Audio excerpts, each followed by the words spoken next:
Podium Podcast. Lo mejor está por escuchar. Historia con el móvil. Un podcast de Juan Jesús Pleguezuelos. Bienvenidos, amigos y amigas, a Historia con el móvil. Mi nombre es Juan Jesús Pleguezuelos, soy profesor de Historia de Instituto y estoy realizando esta serie de audios para todas esas personas que son inquietas, que aman el saber, que guardan en sí un espíritu humanista. Esa gente que siempre se está preguntando, oye, ¿y esto por qué es así? ¿Y esto por qué es asá? No estás solo, querido amigo, querida amiga, somos muchos y estamos aquí reunidos en torno a este podcast.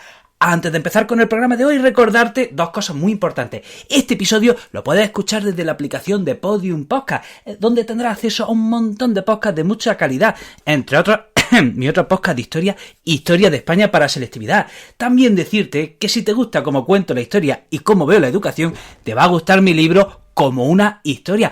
Bueno, empecemos con el programa. Atención al tema de hoy, porque es uno de esos temas complejos. Es un tema a los que crecimos en los años 90. Estuvimos durante una década viendo en las noticias algo de una guerra en Yugoslavia, y que si Serbia, y que si croata, y que si no sé qué, y no nos enterábamos.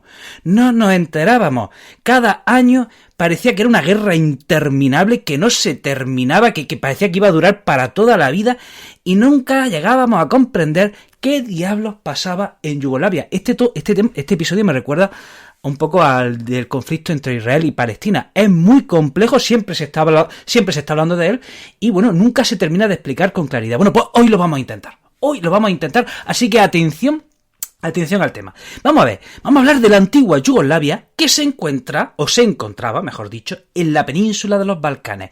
¿Qué son los Balcanes? Los Balcanes, o península de los Balcanes, es una península que está al sur de Europa. Al sur de Europa tenemos tres penínsulas: la península ibérica, la península itálica y la península de los Balcanes. Y atención, la de países que están en esta península, que no es tan grande. Fíjense la de países que están en esta península: Grecia, Bulgaria, Rumanía, Albania, Macedonia del Norte, Serbia, Bosnia-Herzegovina, Croacia, Eslovenia, Montenegro, una parte de Turquía y, entre paréntesis, tenemos que poner a Kosovo. Lo digo lo de ponerlo entre paréntesis porque hay muchos países que no reconocen a Kosovo, así que Kosovo está como en una especie de limbo internacional. Entonces, ¿habéis contado? 11 países más Kosovo se encuentran en la península de los Balcanes. Y ustedes se preguntarán, ¿eso es mucho o es poco? ¿Esos 11 más 1, esos 11 países más 1, son muchos o son pocos en ese territorio? Pues fíjense, atención al dato. La península de los Balcanes tiene una extensión de 550.000 kilómetros cuadrados. ¿Qué? ¿Cómo se han quedado? Esperen, se lo aclaro. ¿Cuántos kilómetros tiene España? ¿Cuántos kilómetros cuadrados tiene España? España tiene 500.000 kilómetros cuadrados. O sea, que en 500.000 kilómetros cuadrados tenemos a España. En una extensión de 550.000 kilómetros cuadrados tenemos a 12 países. ¡A 12 países! ¿Qué les parece? ¿Qué les parece? En el mismo tamaño de un país como España hay casi 12 países. Pero vamos a liar esto un poco más. En la península de los Balcanes hay distintos pueblos y etnias, y se hablan lenguas eslavas, pero es que dentro de las lenguas eslavas se habla el búlgaro, el serbocroata, el esloveno, el macedonio, etc. También se habla el griego, también se habla el albano, también se hablan lenguas romances como el romano, también se habla turco, también se habla italiano, también se habla alemán. O sea, en una extensión tan pequeña, fíjense la de etnias que tenemos y de la de idiomas que se hablan. Pero es que Espera, que lo vamos a liar un poquito más. También, con el tema de las religiones, tenemos musulmanes, tenemos cristianos ortodoxos y cristianos católicos. O sea, ¿van entendiendo ya lo que pasa en esta zona? O sea, esta zona es un auténtico gazpacho de etnias, culturas, religiones, lenguas, y ya se pueden imaginar de qué va a ir este conflicto. Se pueden imaginar de qué va a ir este conflicto, en el que, bueno, es un intento, un quiero y no puedo de unificar un Estado, de mantener cohesionado un pueblo que no termina de llevarse bien entre sí, porque, bueno, cada uno habla un idioma, tiene una religión, tiene una cultura, tiene una etnia, etcétera, etcétera, etcétera. El Imperio turco, ya saben, que conquistó Constantinopla en 1453. Y después de Constantinopla, también el Imperio turco conquistó la península de los Balcanes. ¿De acuerdo? Así que desde finales del siglo XV todo este territorio había estado bajo la hegemonía del Imperio turco. ¿Qué sucede? Que a lo largo del siglo XVIII y XIX, pues se va extendiendo por Europa una ideología nueva que es la del nacionalismo. Esa ideología que llamaba al individuo a formar parte de una comunidad, que formase parte de su comunidad, según su etnia, religión, cultura, lengua, etcétera, etcétera. Entonces, a lo largo del siglo XVIII y XIX se van extendiendo los nacionalismos, la ideología del nacionalismo por Europa y, por supuesto, llega a los Balcanes. Entonces, los distintos territorios de los Balcanes se van alzando contra el Imperio turco, poco a poco. Se van rebelando contra el Imperio turco porque quieren tener su propia autonomía. Primero se rebelan contra el Imperio turco y una vez que consiguen su independencia empiezan a pelearse entre sí. Esta viene a ser la historia resumida de los Balcanes. Primero luchan contra el Imperio turco y luego luchan entre sí. Entre medias sucede que hay grandes potencias como Austria-Hungría en finales del XIX y comienzos del XX y Rusia, que también se pelean por la península de los Balcanes. O sea, esto es un totum revolutum, madre mía, pedazo de cajón desastre, pedazo de polvorín que se estaba gestando en los Balcanes. 1877. Bulgaria, que formaba parte del Imperio turco, se revela. Y el Imperio turco somete esa rebelión. Y parece que se excedieron en esa rebelión. Parece que esa represión fue muy dura y esta noticia, salió a la prensa internacional y Rusia salió a defender a los búlgaros. Los rusos, el zar ruso salió a defender a los búlgaros y le declaró la guerra a Turquía. 1877. Y en la guerra ruso-turca los turcos pierden.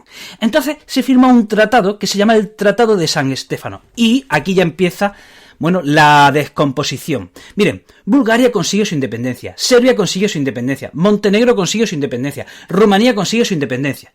Este Tratado de San Estéfano se ratifica unos meses después en Berlín, 1878. Y las grandes potencias dicen, Bulgaria independiente, No.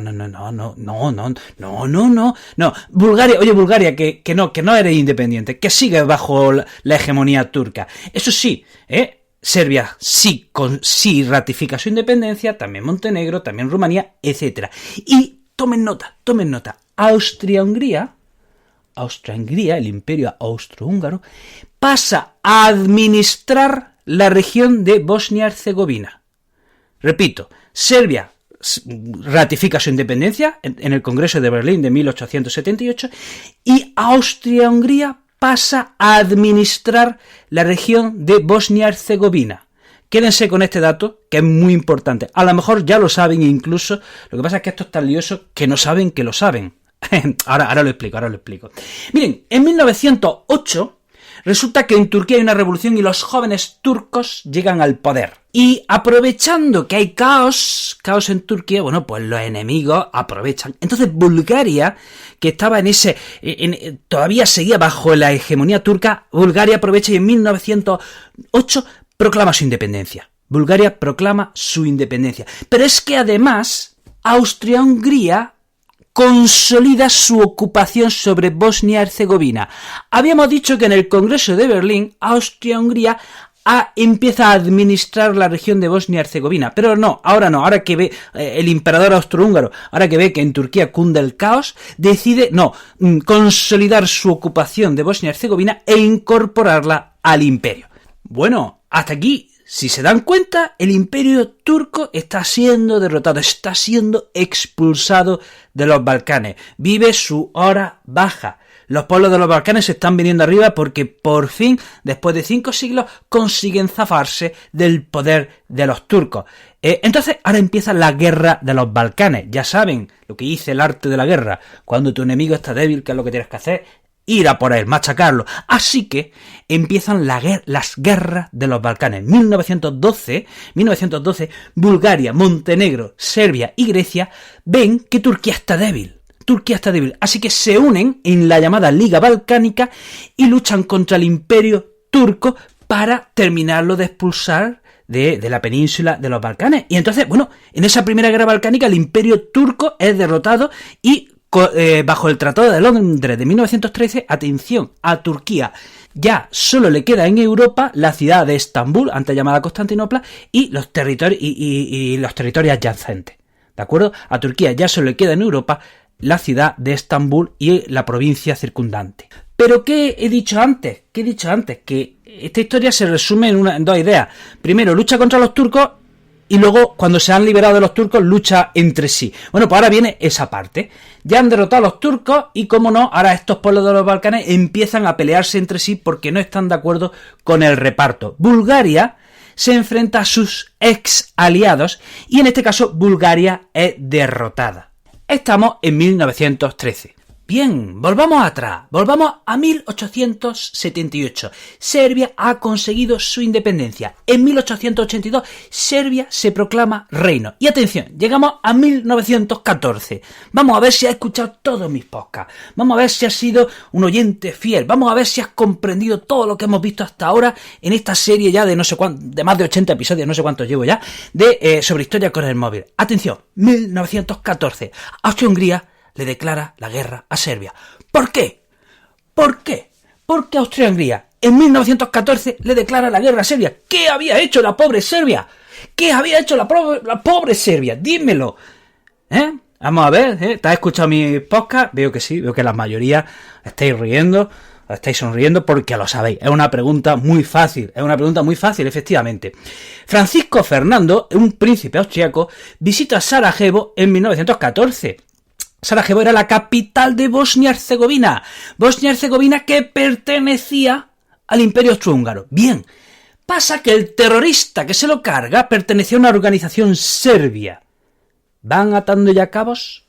Repito, el terrorista que mata a Francisco Fernando pertenece a una organización serbia. Por lo tanto, Austria-Hungría echa la culpa de este atentado a Serbia. Bueno, no echa la culpa a Serbia, le dice: Serbia, o me entrega al asesino, o me entrega a la organización, o te reviento. Serbia le dijo: yo no sé nada. Austria-Hungría le dijo: déjame entrar en tu país, que yo lo busque. Serbia le dice: no te dejo que entre en mi país.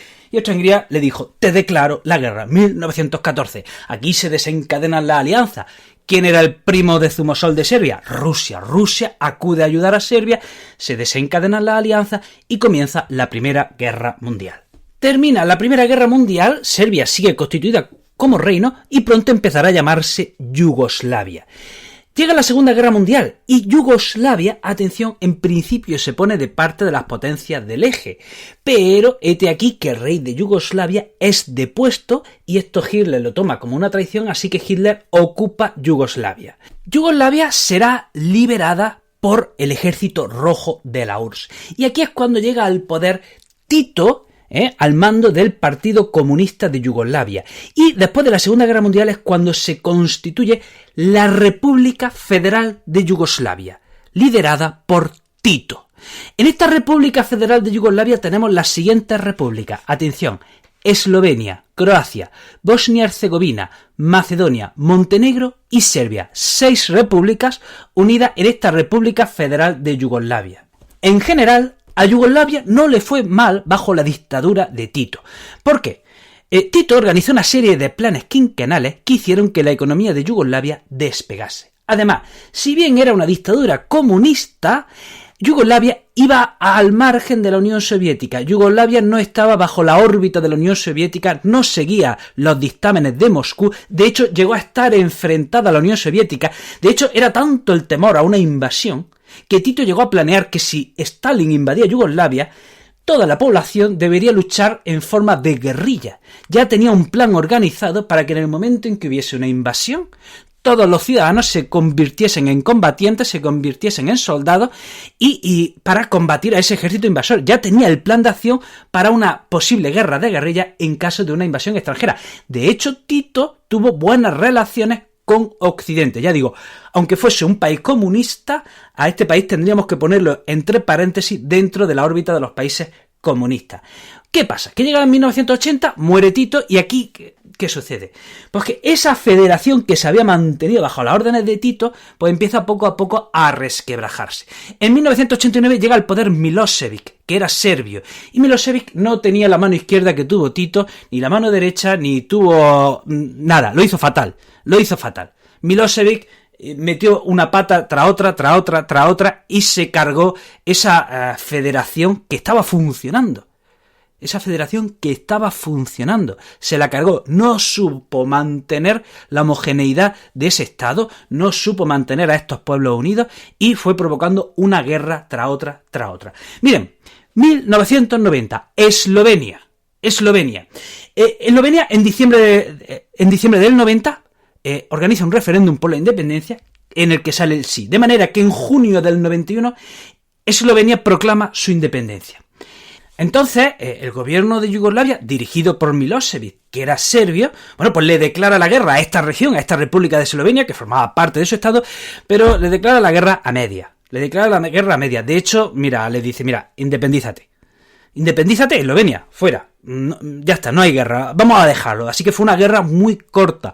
¿Por qué? Porque el ejército no quería invertir recursos en una guerra contra Eslovenia. ¿Por qué? Porque de manera paralela Croacia estaba declarando su independencia.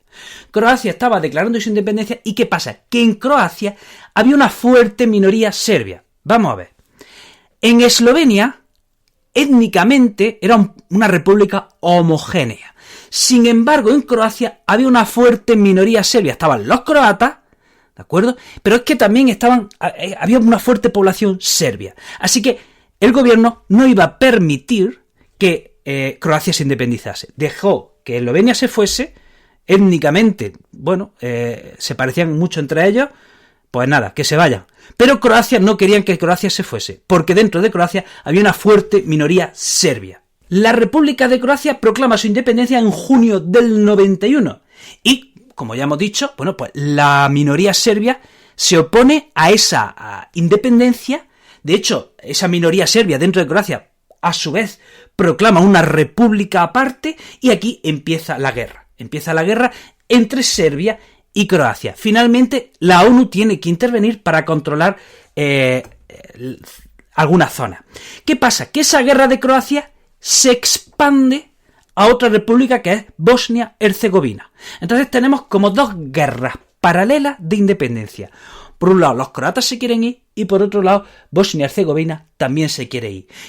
El problema de Bosnia-Herzegovina es todavía más grave, porque en Bosnia-Herzegovina la diversidad étnica es todavía mayor. En Bosnia-Herzegovina había bosnios, serbios y croatas. Los bosnios eran en su mayoría musulmanes, los serbios en su mayoría eran ortodoxos y los croatas eran en su mayoría católicos. Entonces, ¿qué sucede?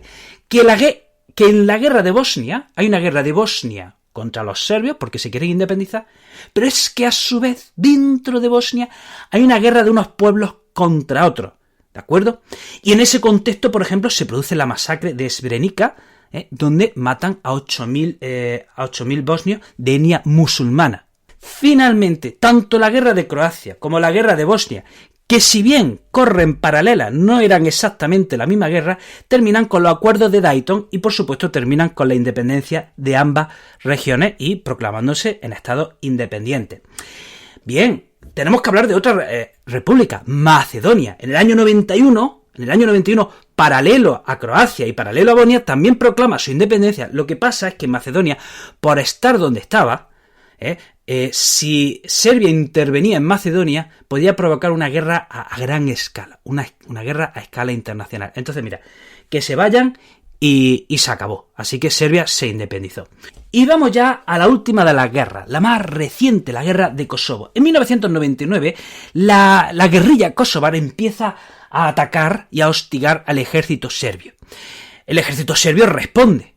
Pero ¿qué pasa? Que como era una guerrilla, ¿de acuerdo? Esta guerrilla, pues, ¿dónde se ponía? ¿Dónde se escondía? Pues en las poblaciones, en los pueblos. De manera que el ejército serbio, al ir a atacar a la guerrilla, estaba también atacando a la población civil. Entonces, ¿qué sucede? Esto los guerrilleros kosovares lo sabían. Tarde o temprano la comunidad internacional tendría que intervenir. Y así pasó. la OTAN acabó interviniendo y empezó a bombardear las estructuras de Serbia durante varios meses. Finalmente se decidió que una fuerza internacional entrase en Kosovo para mantener la paz. Y en el año 2008 Kosovo proclamó su independencia. ¿Qué pasa? Que, como he dicho antes, muchos países han reconocido a Kosovo como país independiente y otros muchos países no lo han reconocido, entre ellos España. Y ya finalmente Montenegro, la última región que le era fiel a Serbia, se proclama independiente en el año 2006. Bueno, hasta aquí el programa de hoy. Espero que les haya ayudado a entender un poquito este complejo conflicto, ¿de acuerdo?, del siglo XX. Te recuerdo que este episodio lo puedes escuchar desde la aplicación de Podium Podcast. También decirte que estoy muy activo en las redes sociales, que tengo un montón de proyectos y que si quieres conocerlos, sígueme a través de ellas. En Facebook soy Juan Jesús Pleguezuelos, en TikTok, Instagram y YouTube soy el Profesor Inquieto y en Twitter el Profe Inquieto. Te mando un abrazo enorme, te deseo lo mejor y nos vemos en el próximo episodio.